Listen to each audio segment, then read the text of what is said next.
This is the Night Shift Podcast, powered by Black and Gold Banneret, your home for news and analysis from all UCF night sports. The Night Shift starts now.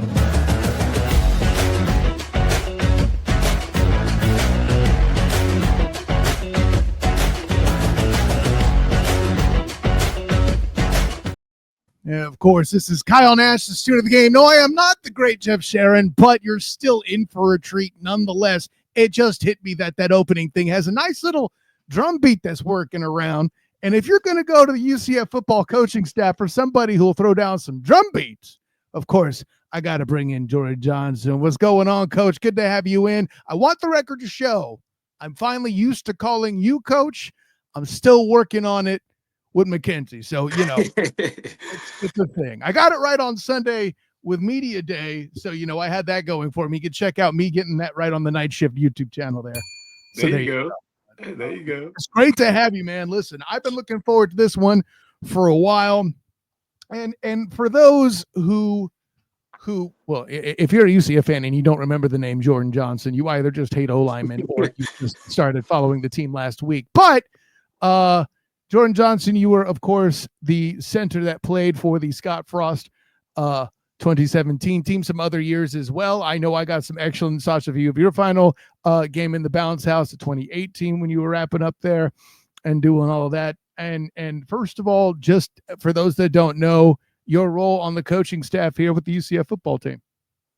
So, again, I'm Jordan Johnson. I played at UCF from 2016 to 2019. I played 2 years under Coach Frost and 2 years under Coach Heupel. I got nothing but great things to say about them both. You mentioned how Coach KZ, I call him Coach KZ in front of the players, but at the end of the day, that's still my quarterback, you know, so I call him KZ when we're in the office, but it's Coach KZ in front of the players, and I'm Coach JJ in front of the players. It's been cool though, man. I'm loving it. I'm glad to be back home. I've been moving around a lot, coaching college football, giving my all, coaching everywhere I've been, and now I'm back at a place where it's like it means like more to me than just doing a good job. No, this is like it's personal, you know. And I remember texting with you surrounding when Frost got announced and then KZ got announced. I think I texted you, "Hey man, it's your turn. What's going on?" Little did I know the next day I'd see an announcement from UCF football Twitter that Jordan Johnson was coming to town, man. So tell me what that call was like now that, you know, it's in the rear view. And at the time you obviously couldn't reveal it, even though I apparently was Nostradamus and didn't know it yet. But like, tell me what getting that call to come on in was like. Who first of all, did Coach Frost call you himself? And who was it that called you and how did you feel, man? Well, truthfully, it was me being in contact with Coach Beckton, the guy who recruited me over the years. I mean, Coach Beck, OG Beck. I mean, and then KZ and Coach Frost, all those guys. And then eventually, when it was time to actually say that I'm coming to UCF, it was the offensive coordinator who I had the pleasure of speaking with. So Coach Cooper ended up giving me the call to let me know that there was a spot available for me and they want me to be there. So I was excited to accept, and I'm excited to be back, man. This is home for me. I said it all the time. When the players, they talk about what it was like back in the day, I just remind them, like, guys, this is home, man. I'm telling you, we're gonna turn this thing around. I'm excited. Yeah, and I'm going to break the textbook for a minute because I had a plan and we were going to talk about your journey. We're still going to do that here on the Night Shift podcast. Make no mistakes, AJ. But when you mention Coach Beckton, it always for me comes back to no block, no rock. That's, you know, and it's still something he preaches on. I think at one of his first availabilities, I asked him if that was still a thing. It most definitely is. But I'm going to pull a defensive coach into this. I asked the DB coach, Brandon Harris, no block, no rock. Does that make the DBs better because the receivers are physical? You got to love that concept. He seemed to think it was true. Was he just feeding me service? Do you see that working out there during practices? Absolutely, man. Our receivers do a really good job, man. So I didn't even mention who I'm working with now. I did play offensive line at UCF, but now I'm working with the running backs. So I love the fact that our wide receivers are so willing and able to go block, man. So a lot of those blocks are touchdown blocks. Once you get to the wide receivers, secondary level, you know, those are touchdown blocks. So we appreciate them all. Well, and as a center, at the time too, you may not have been the biggest guy on the O line, but I mean, you did your job in a Frost scheme. There'd be times you'd go second level and make that touchdown block. You're uniquely qualified to give this guys this knowledge. And hey, if you're coaching up running backs to block as a guy who covers the Jags on the side for the Duval dive, cheap plug, I'm looking forward to some of these guys coming out here to in the future maybe get picked up and get some blocks in support of Trevor Lawrence there, because right now that group isn't doing it, and they missed on RJ Harvey. So Hey, we're not gonna talk junk about the Jags. I'm from Jacksonville, so okay. although I've been watching them struggle for most of my life, at the end of the day I still support my Jaguars. That's my hometown team. Well, hey, Now, days in there's a lot to be positive for there too. I don't like this. I mean, listen, if you want, we could go on the Duval dive with you and have that conversation. It would be 2 UCF alums on that show, because I have a former cornerback before your time. He's my age. okay. But Travis Holmes, who played in that Brandon Marshall era with those guys and all that there too. So yeah, three UCF alums, 2 football players.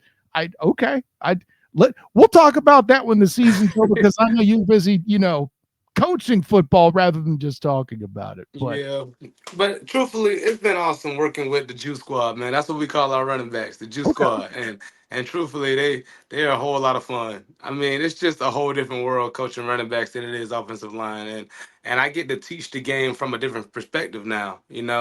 It's still a lot of protections. I get to teach the guys what the offensive line is thinking in protection, but as well as the run game too, and where they're thinking the ball is going to hit, and marrying that up with what the running back's thinking. And I'm looking forward to a good year, man. Yeah, I would imagine. And I'll ask you this too. 2 things that come to mind when you talk about that, JJ, is, for one, I could see the advantage, because the person who benefits most, I know pass protection's a thing and that's the job, and fine. But real O linemen love to run block first and foremost. Absolutely. And to utilize that asset appropriately could get you a few extra yards here and there. Running backs need to know what they're reading, and to get that into muscle memory, I suppose that's where you come into play. Definitely, definitely. And then it was the worst thing in the world when, as an offensive lineman, you feel like you did a great job, you blocked your guy, you had a good double team, this, then the third, and then the running back runs right into the guy you're blocking, Oh or vice boy. versa, or bounces it outside, and now it looks like you're holding when really you were just engaged with the defensive lineman. So, I making sure the offensive linemen are on the same page with the running backs, and the running backs are on the same page with the O line, and it's been a lot of fun. Yeah, or the running back doesn't wait for the trap to develop. So when you pancake the guy, the running back trips over the dude you Sorry, traumatic. Let me show you. Let me show you my credentials there. That's my Aaron Evans original there from my. Okay, I see it right there. Shout out Aaron So, Evans, man. yeah, well, he's got an even funnier story about a block that went the wrong way, but that's a frosty adult beverage conversation. Okay. Let's just say there's some words he utters in that experience that don't belong on this podcast. Got Anyway, you. so from that perspective, we're talking about you playing offensive line and doing all that. I mean, for me, I'll say it this way. My football journey was, I wanted to be tight end. I ended up going with a coach that was trying to run wishbone, so I was a fast O lineman. That's how I ended up in the trenches. What got you there, JJ? Well, truthfully, just following the footsteps of my older brothers. I had 2 older brothers that also played offensive line. My oldest brother, he's coaching with the Florida Gators right now. He's their offensive line analyst. So truthfully, just following his footsteps. He played a couple years in the NFL. He's actually doing a Bill Walsh Fellowship with the Patriots right now up in New England. Yep. So he's in coaching as well. Truthfully, just following in his footsteps. I played football. I played O line. I was always a bigger kid too. So, truthfully, wasn't always big enough to play offensive line. So had to bulk up a little bit. But that was always my skill set, just because that was who I was around. Well, and there's a couple things there you bring up. For one, the Bill Walsh Fellowship is a big deal. Your Duval centric Jacksonville Jaguars participate actively in that as well. Yeah, My he did it quarterback. last year with the Jags. Oh, that's awesome. He might have met PJ Jack, who's my quarterback from my play. Okay. Okay. This is that 6 degrees stuff, man. We were cool. We text. I didn't know we were tied like this. No, Yeah. but the next piece that comes to mind is then obviously you mentioned having to bulk up, playing the position here at UCF. I always felt like every week when I was in the press room at 2017, somebody else would be asking about Jordan Johnson, about his diet. And Yeah. I mean, granted, you may not still be vegan, but at the time you were. And so Hmm. you bulked up to play for a national champion team at center. I think you might have been the youngest guy amongst the starters there too at the time. Yeah, And well, all the unique challenges, and yet you still made everything happen. Walk us through what you feel like you had to do, or what it was about you that made you able to pull all that off. say that again. It buffered right before you said something. You gotta love the internet. Oh, what is it that what is it about you that you feel like help enabled you to pull all that off? Well, truthfully, looking back on the great job that my coaches did, looking back on how Coach Frost pushed us to be great, looking back on how Coach Austin, my offensive line coach, was not only pushing us to be great on the field, but off the field and helping us understand the importance of how they're correlated, how all things are one, how you do anything is how you do everything, you know. So once he instilled those like core values and beliefs in us on and off the field, I mean, we were willing to go run through a wall for those guys, you know. So it was a lot of fun that 2017 season, truthfully. And I'm going to ask with that particular instance there. We'll come back to that too, because we're going to I want to actually step into your coaching campaign. You know, you wrap up in UCF at 2019. I said 2018 earlier, 2019 because math. Um, you head over, and your first coaching gig was at Cincinnati over there. I should say your first coaching gig, but you ended up coaching at That was my first Cincinnati. big time coaching gig. The other Yeah, two I were wanted you to small say big ball time. places, but don't get me wrong, I learned a lot. So I'm not taking anything from those places. But I my tripped over it first because I wanted to give them their props too. You're absolutely right. Yep, so my first gig in coaching was actually not even in football yet. When I immediately finished playing, I had aspirations to go to the NFL level. When I didn't get drafted and didn't get a call for any rookie mini camps because of COVID, and our pro days were canceled because of COVID, I got into the coaching world and I joined the staff of the strength and conditioning guys who were training me for my pro day. Tom Shaw, shout out to Tom Shaw. He helped me join his staff, and that really got my foot in the door coaching.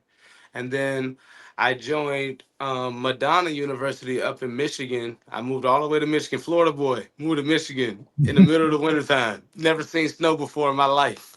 And went up there and coached NAI involved. So it was different for me, but I got it out the mud or got it out the snow for lack of a better term. but Yeah. What was it? I then think the group that went to play it was Duke for the bowl game. I remember talking to I think it was Lokahi about the possibility of playing in the snow. Um, crazy. yeah, I just it's a whole funny thing, and it's a whole. I'll leave it at this. You mentioned going to Michigan to coach. I mentioned Travis D. Holmes earlier. He did the same thing after he wrapped up playing. So again, yeah, Kevin Bacon's got nothing on these 6 degrees. I'll put it that way. So, Yeah, man. So when I went up to Madonna, I was the old line coach, but I was also a graduate assistant because at the NAI level, you are a graduate assistant and you're the coach. We don't have that many positions. So I was running the whole show as the offensive line coach, which was fun. I mean, don't get me wrong. I was out there doing everything that my coaches did. I was just kind of emulating what they were doing. It was my first coaching job at the college level, so I learned a lot. Let's say that.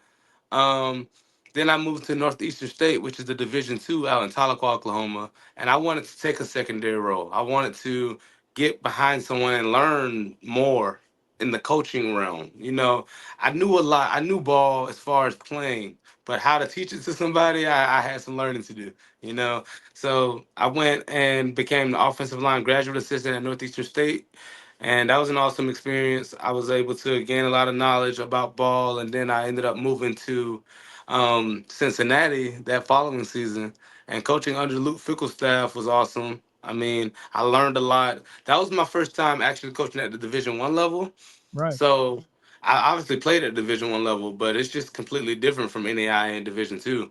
Like you just have a lot more resources and a lot more software and technology. So I had to learn the back ends of Exos and Visio, which are two documents that to programs that we make a lot of documents in, a lot of like cut ups and video and edits and whatnot. And once I learned all of that, it changed the game for me. So I learned a lot of that at Cincinnati.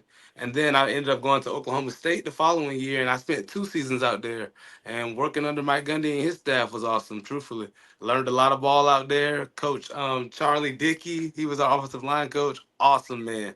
Yeah. Um, Great coach and even better man. I learned so much from him, man. So I'm inspired by all of these guys. You know, I've gained a lot from all the places that I've been, and I'm bringing it back home. You know, I learned offensive line play. Now I'm learning running back play, and I'm teaching it from a different perspective. So it's been great, man. I'm loving it.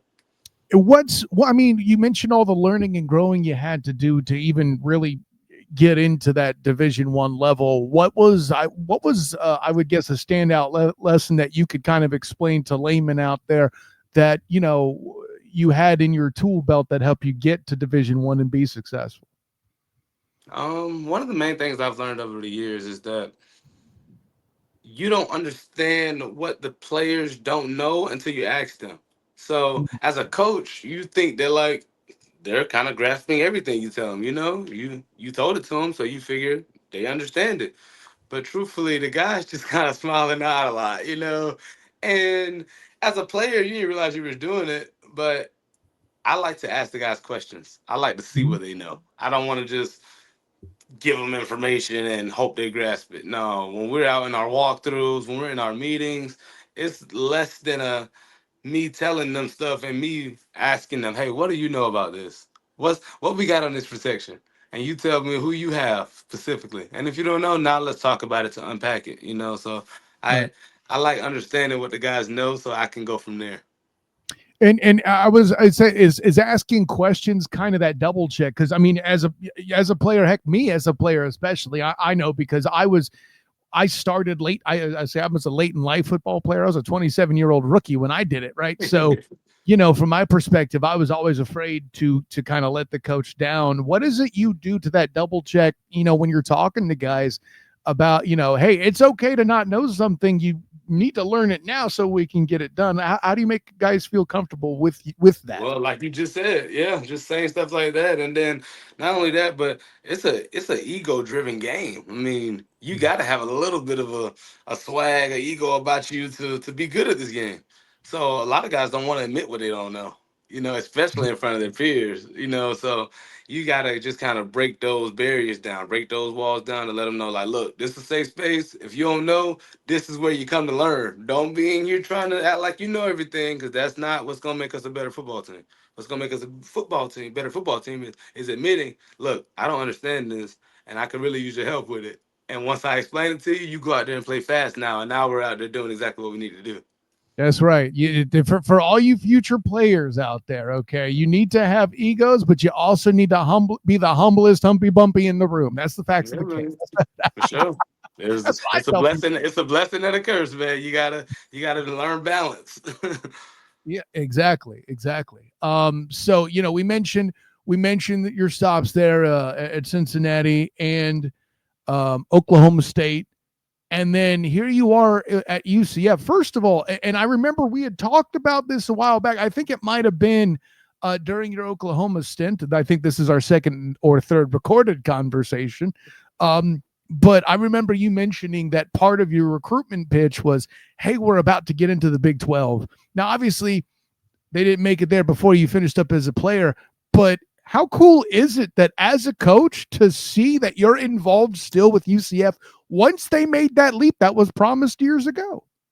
It's a full circle moment, because I can remember being recruited by UCF and them telling me, "Hey, we're gonna join the Big 12 one day," and I'm like, "Well, it never happened while I was a player." But I mean, I still vividly remember Coach Beck recruiting me, telling me that they were gonna join the Big 12 one day, and here we are. So Coach Beck's not a liar. He's the OG Beck, and he what he said came true. So full circle moment, and now I get the opportunity to coach in the Big 12. So it's been awesome. And with you as a coach, I have to ask this out the gate. You were teammates with McKenzie Milton, the quarterback coach. You were playing under a much younger Scott Frost, that was his first head coaching gig, right? So in a matter of a way there, it's a first for him to at that point. Now you're coach mates, air quotes, if you will, with McKenzie Milton. You're coaching under Scott Frost as you were playing under him. What's similar about that environment from this environment that you can tell? Obviously, it's not the same perspective as a coach as a player, but what things do you see that are the same? And what other stuff have you learned about these guys as coaches that's different than from before? Well, the biggest thing is the culture, like, and we're the culture keepers, the guys that have played under Frost and know how things operate under him, and we're not only trying to get it back to how great it was then, but also getting to know the guys that are there now and teaching them like this is how things operate around here, and this is what's acceptable and this is what's not. And we have such a winning attitude, winning mindset, winning like expectation around the program right now. It's been fun to be around because the guys they got like a newfound hope. It's like things are looking up around this organization. So it's been only good vibes so far. I got back here in January and it's been amazing so far. And what I find the most interesting is you never really left Orlando per se. You coached other places, but you would still regularly come back. I know you have your foundation that you do during Christmas and all your give back with that. And that's been a whole thing. First of all, shout that out. How have you kept that going from afar? I could barely keep my house together and I live in it. And you're maintaining foundations from other states, bro. Tell me about that. Well, huge shout out to One Kid Orlando, the nonprofit organization that I co-founded with Anthony Roberson, my teammate. He played tight end at UCF with us, and we started it back when we were sophomores in college. We were just two young kids trying to make a difference in the community as far as making sure the kids that probably weren't going to get a Christmas had a couple toys. And then a couple years passed. We kept doing it over and over again. The UCF fans are crazy and so supportive. And once we put it on our social medias and are using our platforms to make sure guys had the Christmas that they really wanted to have, it was awesome. So we just had our 7th annual Christmas toy drive this past year. Looking forward to the 8th annual one this year. Looking back on the 4th annual one, it made the Today Show, which was crazy. I remember. um, Crazy to say out loud. Truthfully, I hate to say this, but I had never even heard of the Today Show before being on it. But after being on the Today Show, it was wild. It made the nonprofit blow up for sure. So much support from the UCF fans before that, which is what got it to the Today Show.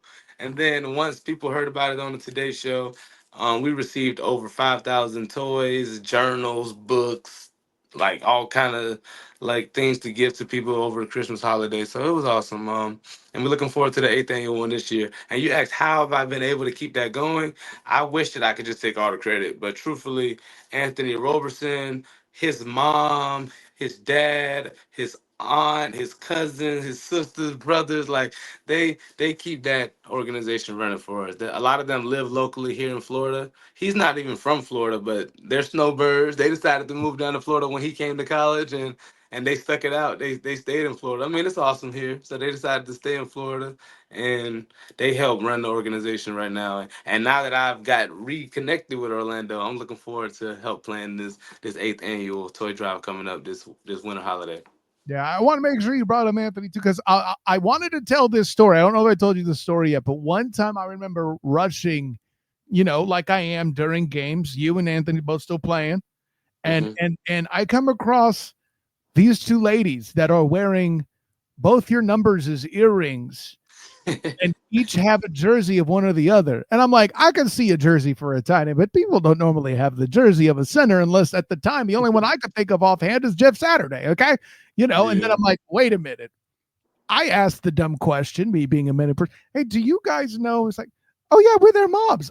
As if I shouldn't have already known, and that's how tight you two are. Is that even your moms hang out? That's what it is, man. So that's the kind of love that makes that charity happen. I want to tell you, those earrings impressed me, dude. I got Yeah, shout out to mom, man. She's always with a jersey and the 72 earrings too, man. She was super supportive. I loved going to college at a university that was so close to home. I was only 2 hours away from Jacksonville, down here in Orlando. So my mom came to every single one of my games my senior year, and home and away. So that was awesome, you know. Yeah, I don't know how we do it during the season, but at some point you and I got to go up to Everbank together, man. That'll work. So Yeah, man, let me know. Let me know. so with that going on, I did want to wrap with this. There's so much that's different in the college life, and I'm not going to ask you about how difficult NIL was. I know that what was it? I remember one of my colleagues brought it up on Sunday talking to Coach Frost, and he said, "I'm mad at you for bringing it up." Obviously, he was playing, but what I did want to ask, and I kind of spoke to this with Coach Clark, as somebody else who was who was a head coach in his past over at App State, actually played in the Bounce House before being a coach when they made the Cure Bowl that year. I don't know if you knew that. There's some trivia. I did not know that. No, thank you. He recognized me. It was the weirdest thing. But Really? the piece I wanted to ask you about is, being as a player, not having it and thinking I would have liked it versus then being a coach and having to compete with it in the changing landscape.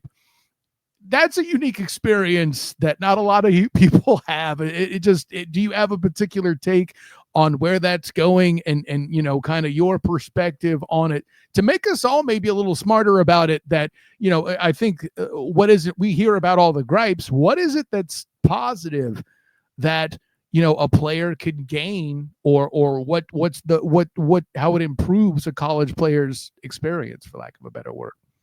Well, I'll tell you, like I tell the players and anybody else who asks me about NIL, I went to college at the wrong time. Oh man, the word is jealousy. That's what I feel. But no, it's been awesome just having the opportunity to get the guys what they deserve. I mean, it was long overdue. Mm-hmm. I remember my older brother going to college and giving speeches to his professors about how college football players should be paid. So like that's been a long time coming. And don't get me wrong, it's the wild wild west now as far as the regulations and whatnot. And I don't want to get too deep into that, but just know Mm-hmm. that NIL has been long overdue. The players have been bringing in boatloads of revenue over the years, and they're finally reaping the benefits from it. So, am I excited about what time I went to college to receive all this? No, but I am happy that that is finally happening. Seriously. And yeah, I think you're in the ultimate position to actually put your money where your mouth is and support players that are getting to enjoy it as well. So you definitely have that working for you. 100% respect on that for sure. Yeah. Yeah, I'll tell you, I think I checked all the boxes over and above having a good time. I could probably do another hour, but you and I both got things to do, Jordan Johnson. An honor, joy, and privilege to have you aboard. And listen, I didn't even get a chance to give you props for your coaching going so well that one of your running backs delivered a block strong enough to knock you over in practice one time. See, you have to think that. I know I mentioned it leading into the show here, but I don't see how you're embarrassed about it. I'd be proud. It was like, yeah, that's what I want to see my guys do. Put me on my booty. That's what I want. Well, I hate to sound like I'm downplaying the great job that he's been doing in pass protection, but truthfully, I slipped. All right, I stepped Oh, wrong. My foot didn't exactly connect with the ground, and that was not my best moment. All right, it was an individual drill. We were working. I had the bag in my hand. I had my arm through the sleeve of the bag, and I ran up on him to try to give him a nice defensive look, and my foot didn't quite hit the ground by the time I got over there, and he caught me in the air, and I hit the ground, and it was bad. I'm sure plenty of people have seen the video already. I don't even gotta describe it, but it was fun. It was fun to get up and laugh about it later, but not during at all. see, but imagine if that was a linebacker. Wouldn't that be a beautiful image for you? Oh yeah, for sure. I just throw it out there. I can't wait to watch him do it in the real live setting, so we can finally say that. Look, all that work that you did falling on the ground, Coach J, it wasn't in vain. There, I see this. We just showed off your humility, JJ, which sounds ironic because I tried to. You told on yourself. I wasn't trying to, you know. Anyways, Coach Jordan Johnson, glad to have you in, my friend. Please tell the world where you can be found. And yeah. Well, social media, I guess. My Twitter is Coach Johnson 72. My Instagram is Third Johnson Boy. I got two older brothers. I mentioned that earlier, so I'm the Third Johnson Boy. So that's Twitter and Instagram. So yeah, look me up. If you need motivation or some good drum playing and some Yeah. football information while we're all Oh, at it. yeah.